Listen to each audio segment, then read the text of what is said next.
News 24 Shivneri. कल्याण अहिल्यानगर महामार्गावरून गुंजाळवाडी जिथे Bhiwandi आगाराची S T bus भीषण अपघातग्रस्त झाली असून बस पलटी झाल्याने मोठी दुर्घटना घडली आहे. मिळालेल्या प्राथमिक माहितीनुसार भिवंडी आगाराची एस टी बस अहिल्यानगरवरून कल्याणच्या दिशेने प्रवास करत होती. दरम्यान गुंजाळवाडी बेल्ले शिवारातील महामार्गावर एका वळणावर चालकाचा बसवरील ताबा सुटल्याने बस अचानक रस्त्याच्या कडेला जाऊन पलटी झाली. अपघात इतका भीषण होता की बसचा पुढील भाग पूर्णपणे चेंगरला गेला. या दुर्घटनेत एस टी बस चालकाचा मृत्यू झाला असून एका प्रवाशाचाही दुर्दैवी मृत्यू झाल्याची घटना घडली आहे. तर तब्बल 20 ते 25 प्रवासी जखमी झाले आहेत.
बोल ना.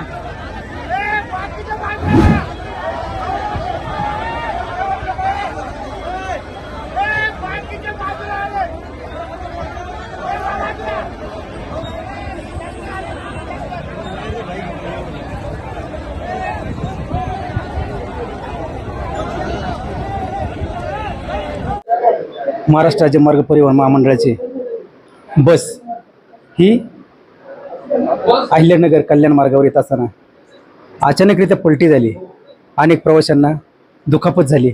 त्यातले काही प्रवासी हे आळेफाटा येथील खाजगी रुग्णालयात दाखल आहेत.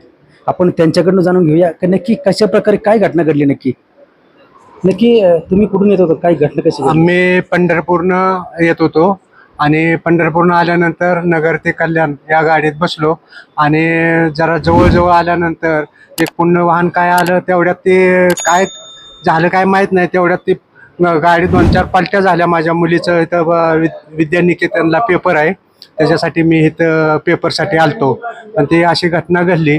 आम्ही एक दुर्दैवानं वाचलो, हे आमचं नशीब म्हणायचं. काय नक्की कशा प्रकारे तुम्ही प्रत्यक्षरित्या पाहिलं? तुम्ही हो, स्वतः समोर पाहिलं आणि आतनं मला निघता येईना. माझी काही मुलगी मला गावना. मी दुसऱ्या 2-4 बायका अडकलेल्या काढल्या. मी आतनं लात मारून एक ती काच फोडल्यानंतर दुसऱ्या 2-3 धोंडा आणा म्हणल्यावर ती फोडलं आणि ती 2-4 बायका पण काढल्या. मग परत मला मुलगी मी बघितल्यावर मला मुलगी लगेच सापडली. कसं नक्की सापडली म्हणजे तीच कोणी मी उडकत होतो, मला काही सापडली नाही, पण तीच कोणी कोण आल्यावर मला मिठी मारली. बघितलं तर मी हात रुमाल बांधला, त्याच्यात 4 टाके पडलेले आहेत आकाराला. तिला कुठं कुठं मार लागला? त्याला बरगडीला पण लागले, फ्रॅक्चर आहे, बेल्ट दिलाय आणि मला थोडंसं छातीत दुखते. माझा पण एक्सरे काढलाय, औषध गोळ्या दिलेत. नक्की एस टी बस पलटी झाली? हो, पलटी झाली. तुम्ही डोळ्याने पाहिजे कशा प्रकारे पलटी झाली? म्हणजे पलटी म्हणजे 2-3 ते गाडीच त्या आवरल्या आणि गाडीचा वेग जास्त होता गाडीचा वेग जास्त आणि कॉर्नरला घडलं ती. गाडीनं आवरल्यामुळे 2-3 पलट्या झाल्या. किती प्रवासी होते गाडीमध्ये साधारण? प्रवासी साधारण 400 तर असते. असं दुर्घटना घडायला नको, परंतु ही घटना घडली तर काय नक्की याच्यामध्ये कारण काय असावं? आम्ही म्हणतो आमच्या विठ्ठलाच्या कृपेमुळेच आम्ही वाचलो असं आम्ही आमचं भाग्य समजतो. आम्ही व्यवस्थित निघलो. थोडंफार आता एवढं तेवढं होणार. तर मुलीला जास्त लागले माझ्यापेक्षा. माझ्या पण छातीमध्ये दुखते, पण काय आता एक्सरे आल्यानंतर ते सांगितलं औषध गोळ्या दिलेलं आहे. आणि ते आम्हाला पैसे मागत होते, पण मी म्हणलं आमच्याकडे काय पैसे नाहीत, बघू काय असेल ते.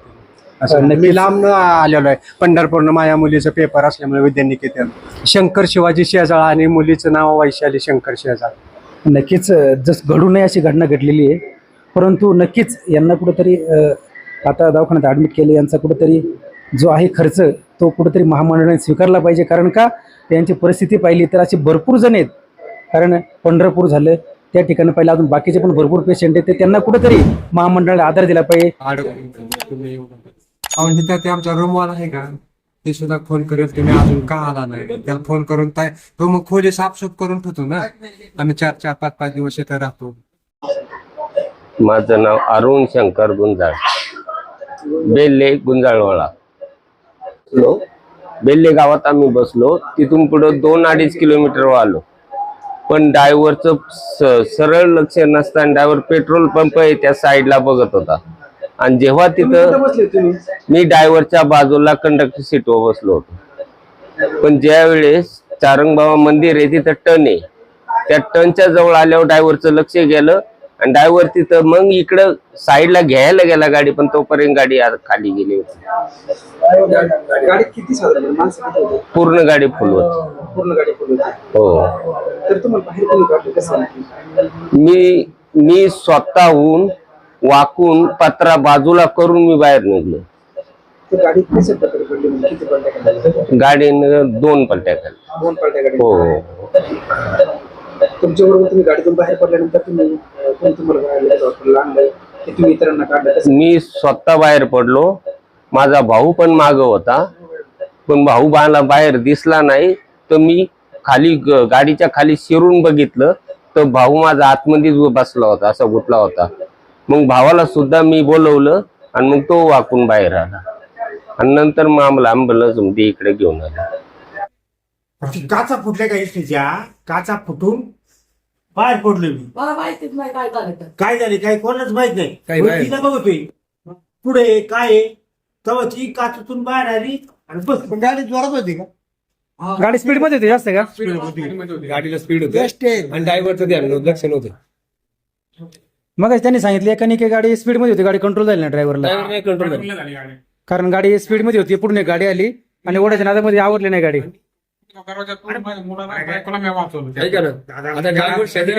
मुलाच्या पायाची पाठीमाग गव्हर्नमेंट वाले काय बोलतात, अगोदर तुम्ही पैसे भरा. आता आमच्या खिशात 1 रुपया पण नाही, तरी सुद्धा आम्ही कसं काय भरायचे पैसे? तुम्ही बसले कुठून तुम्ही? आम्ही नगरवरून नगरवरून. आणि जायचं कुठं होतं? कल्याणला. कल्याणला. आज डेपोवाले हे बोलतात की तुम्ही अगोदर पैसे भरा. आता आज आम्हाला तर पैसेच नाही. आणि डॉक्टर बोलतात की आम्ही पैसे भरले तर ऑपरेशन करू, नाही तर ऑपरेशन करणार नाही. मुलाला कुठं लागले?